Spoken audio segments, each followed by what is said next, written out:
What's the backstory with Carlos Hardy? Yeah. Hello and welcome to The Backstory. I am Carlos Hardy. Thank you guys so much for joining me for another session of getting our books written.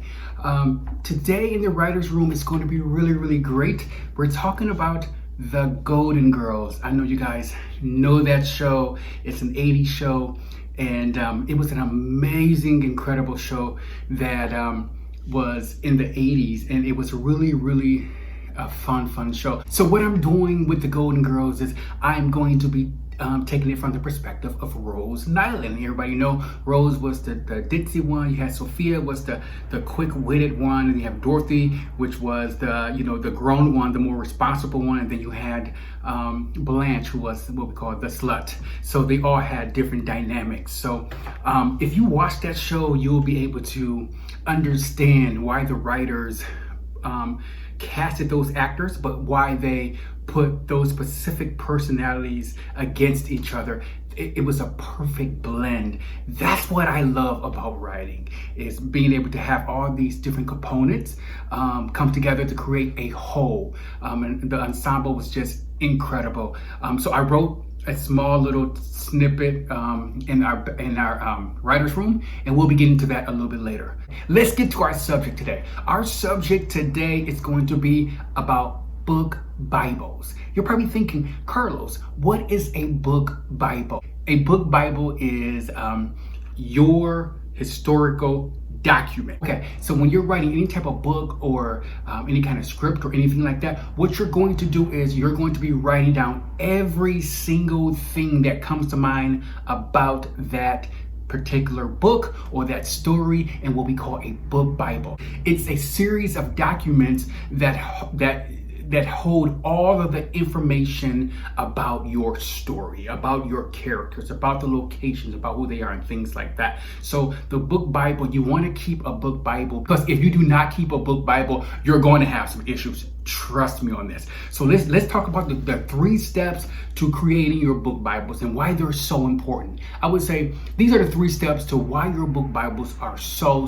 important. Number 1, continuity. Okay, so if you're writing chapter 1, in chapter 1 you're writing that your character, whose name is Liz, and she has blonde hair in chapter 1, then all of a sudden you begin to write in chapter 4 that she has red hair.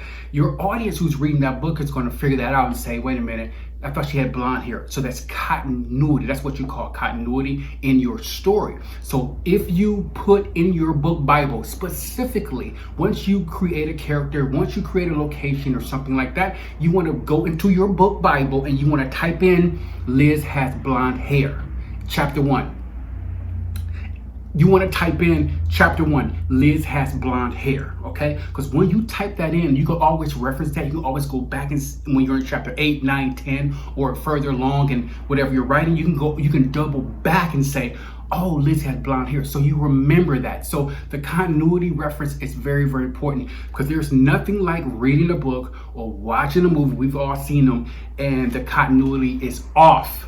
It's a disaster. It's a mess. You don't want that. One moment she has on glasses, the next moment she does not. If you're reading a book, one moment they're in New York, and the next moment they're in a small city in Europe, and you're like, what's happening? And it throws you off. It's what I call taking you out of the story, and you do not want to take your readers out of the story. So make sure that your continuity is consistent, and that you put every single thing that you can think about, that you're thinking about your story, inside your book Bible. You can keep it on your tablet, your notes. You can keep it on I usually keep mine in a Word document. The moment I begin to write, it's this book's Bible, and I begin chapter 1. And everything I write about chapter 1, I go and I translate it and I put it back into the book Bible. Number 2 reason why it helps to have a book Bible is it helps you remember things. It helps you remember names, locations, your story, where it's going. Because sometimes what we have is we like to create plots and subplots. And if you can place those specific plots and subplots in your book Bible, so you can always reference them. So you want to go back so you can remember. You want to go back to your book Bible and read, like when you're in chapter 9 or 10, and you say, for example, Susanna is going to be killing John, and you want to go back to your your Bible, and your Bible is going to help you remember that that's what you want to do. Because if you don't do that, like I said, you're going to lose your audience, and they're going to be pulled out of the story. So the book Bible help you to keep those the very specifics of the story.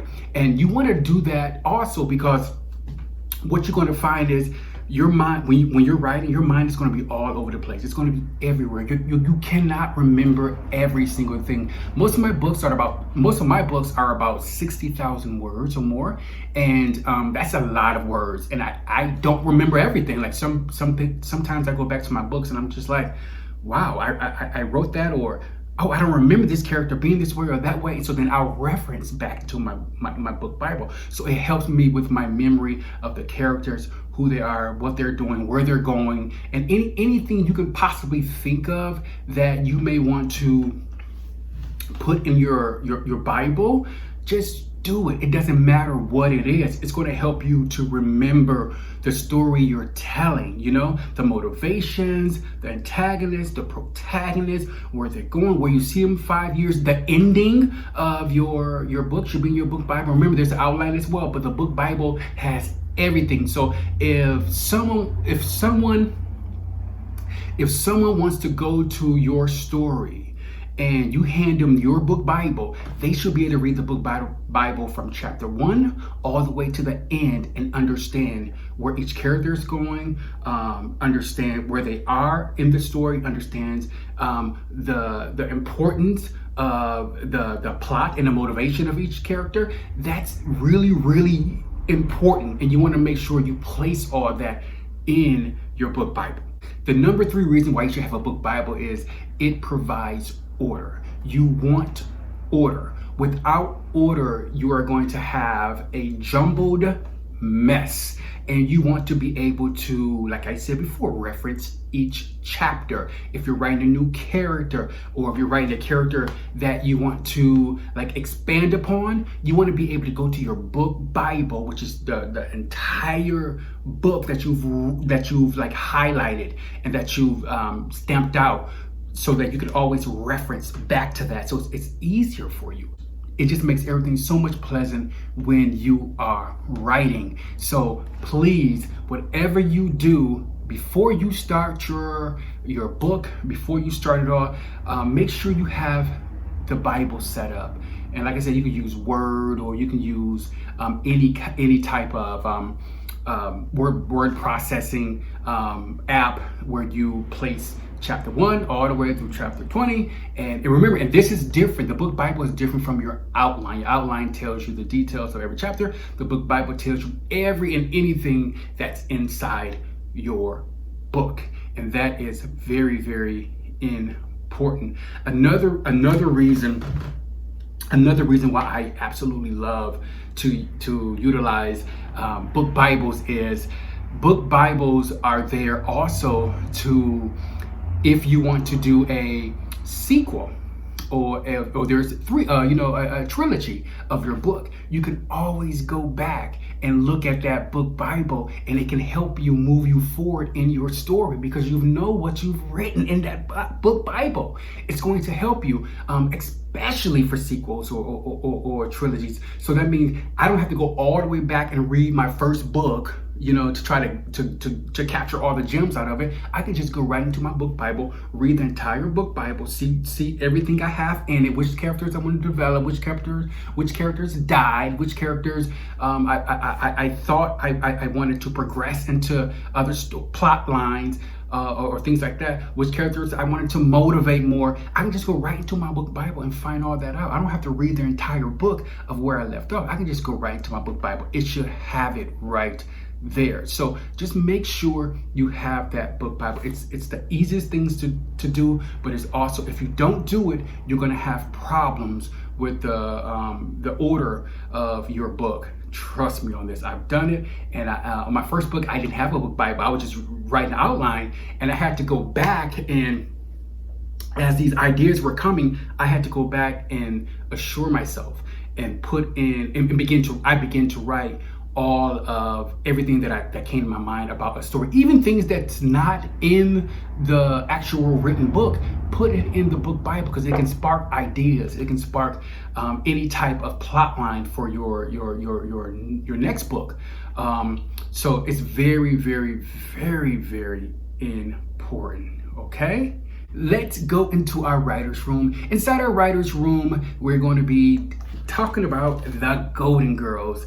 It's I'm not gonna lie, it's one of my favorite shows. Like, I have all the DVDs because it's great, witty, edgy, fierce writing. And whenever you have that, you have a great cast, you have magic. And so that show always did that for me. As you guys all know, that Betty White is the lone golden girl that's left living now, and I wanted to pay a little homage because, like I said, I appreciate the show and writing so much. So here's my take on what's happening with Rose Nylund as of today. Here's the writer's room. Take a look. It's a breezy and cloudy evening in Miami, Florida. An African-American woman sits at a kitchen table sipping a freshly brewed cup of coffee. Her eyes are trained on the festive centerpiece at the hem of the table. In an instant, the kitchen door swings open. It's Rose Nylund. Her skin is buried in wrinkles. Her mildly eccentric attire floats into the room before she does. She's committed to sprucing up her look, so she's dyed her hair bleach blonde, with strings of gray noticeably at the tips. She uses a cane to assist with an ailing hip. A smile is fixed readily on her face. She sits at the table, instantly soothing the sharp and fleeting pain she has endured all week. My hip hasn't been the same since I fell. Getting older ain't easy. So what's for dinner, Lorraine? It sure smells good in here. The woman reminds Rose of their agreement. Rose, dear, we are not allowed to cook, remember? Bullshit, Dorothy. I made my famous herring shish kebabs last night, Rose proclaims, lifting from the table. Lorraine leans over to rub Rose on her shoulder, easing her back into her chair with a calming whisper. Rose, honey, it's me, Lorraine. I'm not Dorothy, remember? Rose gazes over the woman's mahogany skin and plots of gray hair. Oh yeah, I remember now. Lorraine. Rose smiles with confidence. Delight pours into her subtle jab at Lorraine's expense. You're the hussy that married Dorothy's son, Michael. Yes, that's me, minus the hussy, dear. We had a good life together. He's remarried. Things happen. Rose grows bored with Lorraine's explanation. Her frail bones lift from the table. So, it's my turn to cook. I'll get started, Blanche. How do you like your eggs? Rose places her index finger to her chin, her quick wit awakening with perfect timing. Who am I kidding, Blanche? Over easy, hooker. Lorraine chuckles before grabbing the handle on her coffee mug. You may have a little gray on top, Rose Nylund, but you still have a roaring fire burning inside you. Rose turns back with an inquisitive gaze. Lorraine, I've never been on fire. But back on St. Olaf, the Pygmy twins were. They set themselves on fire every Christmas, Rose says with a smile. Lorraine pushes her coffee mug to the side. She unwittingly contests the contentious moment. And why would they do that, Rose? With delight at the midst of her story, Rose continues. Oh, they would play the Three Wise Men in our Christmas play. One year, one of their clothes caught fire by a hot lamp. The audience cheered as Peli Doloff hopped around the stage on fire. It soon became a St. Olaf tradition. Before we knew it, everyone was setting themselves on fire. Lorraine lifts from the table. Her anger swells into frustration. Oh, Rose, shut up. Well, it's true. That was before I was crowned Butter Queen. Lorraine clears the table, placing her mug into the sink. Rose drifts into a distinct memory, her eyes fixed on the 4 empty chairs at the table. Lorraine turns back, cupping Rose by her shoulders, releasing her from her fond memory. Rose, you okay? Yeah, I'm okay. I'm just thinking about my girls. Rose's eyes wet with tears. She tries hard to fight away the avalanche of emotions, but she fails. I'm fine, Lorraine.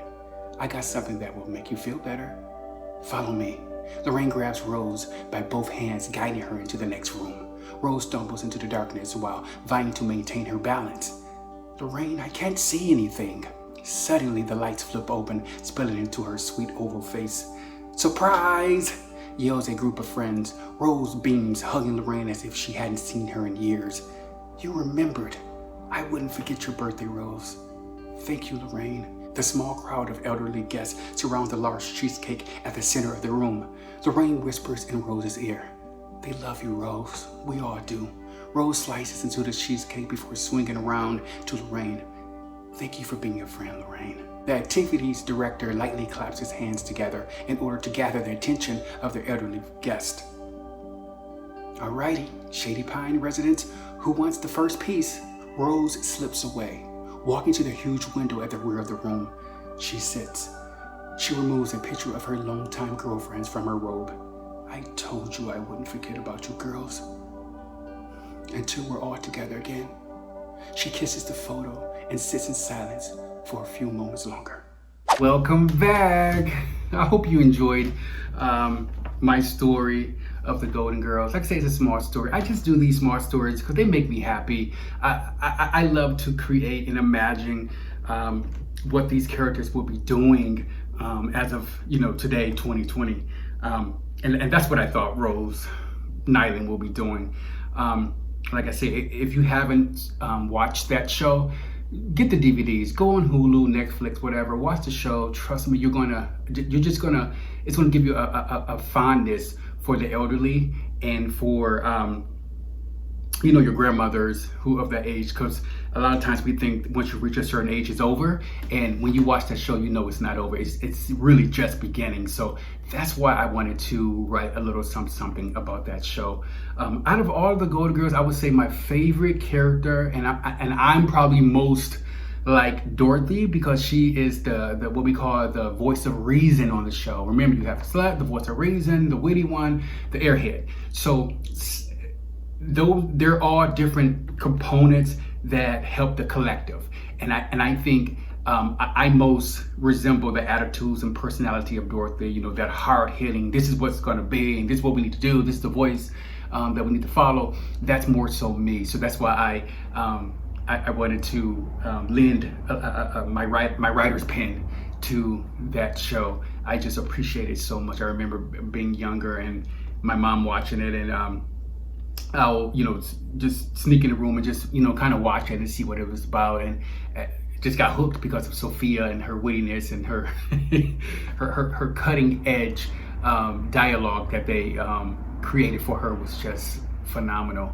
Like I said before, watch it if you can. Remember, I'm not an actor. I'm just here to simply help you create stories. Create the stories you want to create. Pull that out of you. Pull that life force out of you that you want to create. Whether it's your book, like I said, your business, your marriage, resources, whatever it is. I'm just trying to help you. I mean, what do you want from me? I mean, I'm just one guy. Come on, let's move this along. Remember, share, subscribe, if you will. Give me a like. I would appreciate that so much, because I want to continue creating these things for you, and hopefully, like I say, it can inspire you to do something. And I'm gonna always say this, okay, on my videos, okay?